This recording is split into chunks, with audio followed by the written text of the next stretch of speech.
Israel usually do not bomb civilians. What we usually do, sometimes, unfortunately, there are civilians who are damaged, but what we are doing, we are focusing on the Hamas leaders, we are focusing on military, I would say, targets. That's what we do. We don't do it deliberately. We didn't kill children, we didn't kill babies in advance, we didn't send troops to Gaza to do it. That's what we do. We just protect ourselves. We're not killing anyone. And by the way, we have no other choice. Think yourself. What would you do instead of us? What would you do in order to protect your babies, your children? We have no other choice but to do it. And the most important thing is to destroy Hamas.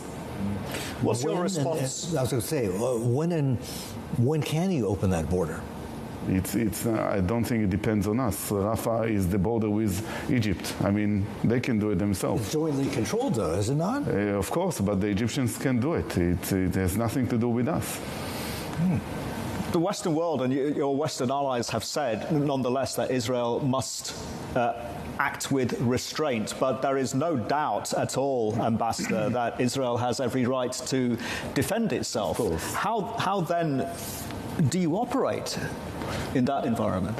I tell you what, first of all, it's almost mission impossible.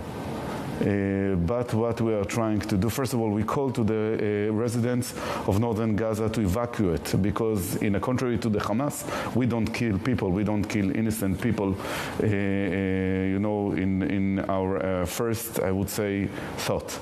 We told the people of Gaza, of northern Gaza, go back to southern Gaza because we have to clear the area.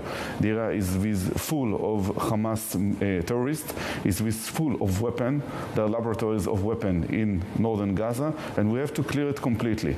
Now, there is a lot of weapons. There are approximately 20,000 warriors of Hamas terrorists in Gaza, and we have to clear and to clean the region completely. And that's what we are going to do. What we are trying to prevent is harming, innocent people. This is why we call on to the Gaza residents to evacuate into the southern part of Gaza. More than that, I would just want to add that Hamas don't let those people to go back to the southern. Those reports as well. Yeah, of course. Is it true, though, the reports that Israel to try and encourage this migration of Gazans from the north to the south briefly resumed water supply to Gaza?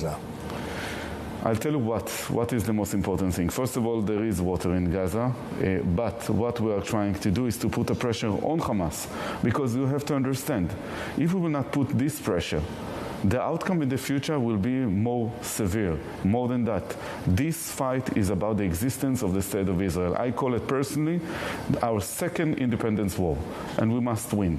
Otherwise, it's going to be a catastrophe. More than that, if Israel will not win against Hamas, you have to take into consideration that it will come to other regions of the world.